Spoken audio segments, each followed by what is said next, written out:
हाय MCU fans, आपका स्वागत है मुझसे कुछ सीखे के एपिसोड 2 में। आज अवेंजर्स एंड गेम को रिलीज हुए पूरा 1 साल हो चुका है और आज ही के दिन अवेंजर्स ने टाइम ट्रेवलिंग की थी। थोर मोटा हुआ था, कैप्टन ने म्योलनिर उठाया था और आयरन मैन ने स्नैप किया था। क्या मूवी थी यार वो। और आज के एपिसोड में हम आयरन मैन की जर्नी से कुछ सीखेंगे और पता करेंगे कि हमें आयरन मैन से क्या सीखना चाहिए। और मेरा नाम है निखिल पांचाल, तो फालतू की बातें बंद करते हैं और शुरू करते हैं वीडियो।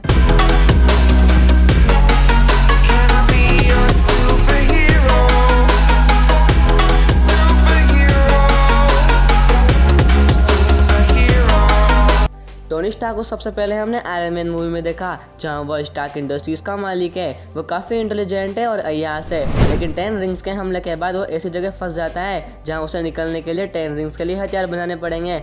लेकिन फिर भी वह उस गुफा में रहकर अपने लिए iron man mark first suit बनाता है और उस गुफा से निकल जाता है। इससे हमें यह सीखना चाहिए कि हम कितने भी मुसीबत में क्यों ना हो, लेकिन हम हमारे दिमाग से उन मुश्किलों को दूर कर सकते हैं। लेकिन उसके बाद भी टोनी स्टार्क रुका नहीं और उस सूट को अपग्रेड करने में लगा रहा और बार बार नए सूट बनाता गया। इस बात से हमें यह सीखना चाहिए कि हमें एक ही जगह नहीं रुकना चाहिए और निरंतर आगे बढ़ते रहना चाहिए। उसके बाद हमने टोनी स्टार्क को आयरन मैन 2 में देखा, जहां उसके आर्क रिएक्टर की वजह से उसकी बॉडी डैमेज हो रही थी और उसने अपना सारा हौसला खो दिया।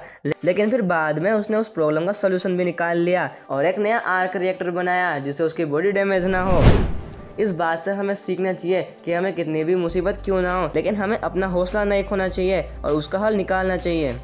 उसके बाद हमें आयरन मैन द अवेंजर में दिखा, जहाँ वह एक नई टीम के साथ था, अवेंजर्स। वह मूवी के एंड में लोकी ने जब न्यूयॉर्क पे हमला किया था, उस वक्त गवर्नमेंट ने लोकी से बचने के लिए न्यूयॉर्क पर परमाणु हमला किया, जिससे न्यूयॉर्क के साथ सारी चित्तौरी आर्मी मर जाए। उस वक्त आयरन मैन ने एक बड़ा निर्णय लिया। उसके सूट की पावर खत्म हो रही थी, लेकिन फिर भी उसने अपने प्राणों की चिंता न करते हुए उस मिसाइल को पकड़ा और पोर्टल के जरिए स्पेस में चला गया, जहाँ उसके सूट की पावर खत्म हो गई।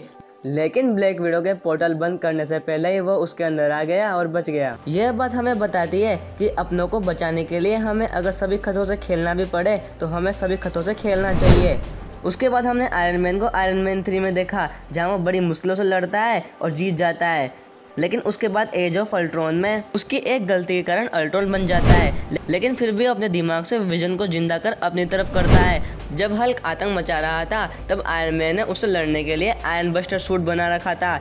इससे हमें यह सीखना चाहिए कि हमें पहले से ही मुश्किलों से लड़ने की पूरी तैयारी करनी चाहिए। उसके बाद हमने आयरन मैन को सिविल वॉर में देखा, जहाँ वह गवर्नमेंट की बात से सहमत होकर वह अवेंजर्स को कानूनी तरीके से चलाने के लिए राजी हो जाता है। लेकिन कैप्टन उससे सहमत नहीं होता और उनके बीच लड़ाई होती है, तो उसे उसके बाद अपनी गलती का एहसास होता है तो कैप्टन और बकी के पास चला जाता है उनकी मदद करने के लिए। इस बात से हम सीखते हैं कि हमें अपनी गलती का एहसास होने पर हमें उसका पश्चाताप करना चाहिए और फिर सामने वालों की मदद करनी चाहिए। हाँ, फिर बाद में उसे पता चलता है कि बकी ने उसके मॉम डैड को मारा है, तब वह अकेले उन दोनों से भिड़ जाता है और बाद में घायल हो जाता है। पश्चाताप कुछ ज़्यादा ही जल्दी हो गया। उसके बाद हमने आयरन मैन को इन्फिनिटी वॉर में देखा, जहां जब उसे पता चलता है कि थेनोस की आर्मी टाइम स्टोन लेने पृथ्वी पर आई है, तब वह उनसे लड़ता है और डॉक्टर स्ट्रेंज को बचाने के लिए वह उस शिप में भी चला जाता है, जहां वह डॉक्टर स्ट्रेंज को बचा लेता है और फिर बाद में वो टाइटन ग्रह पर फंस जाते हैं और फिर वहाँ थेनोस से लड़ते हैं। यह बात हमें बताती है कि हमें दुनिया को नष्ट होने से बचाने के लिए हमें अगर सबसे शक्तिशाली आदमी से भी लड़ना पड़े तो हमें लड़ना चाहिए। लेकिन फिर अवेंजर्स एंड गेम में जब दुनिया के आधे लोग गायब हो जाते हैं, तब वह पहले तो घबरा जाता है, लेकिन फिर वो टाइम मशीन बनाने का GPS बनाता है जिससे वो टाइम ट्रेवलिंग कर सकते हैं। और जब थेनोस मूवी के एंड में स्नैप करने ही वाला था, तब स्ट्रेंज के फाइनल पॉसिबिलिटी की बात समझकर आयरन मैन ने चालाकी से सारे स्टोन अपने सूट में लगाकर आई एम आयरन मैन कहकर उसे स्नैप किया, जहां उस स्नैप की वजह से पूरी थेनोस की आर्मी धूल बन गई। लेकिन इस बार आयरन मैन उन स्टोन की पावर को सहन न कर सका और उसकी डेथ हो गई। ये बात हमें बताती है कि अगर हमें दुनिया की रक्षा के लिए मरना भी पड़े तो हमें तैयार रहना चाहिए।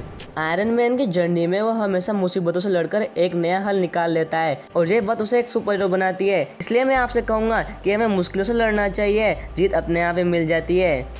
आपको ये वीडियो कैसा लगा मुझे कमेंट बॉक्स में बताएं। साथ ही इस वीडियो को लाइक करें, शेयर करें, सब्सक्राइब करें, क्योंकि हर मार्वल फैन है मार्वल मैन। अगर आपको मैं कुछ ज़्यादा पसंद आ गया हूँ और आपको मुझे फॉलो करना है तो मैं यहाँ हूँ।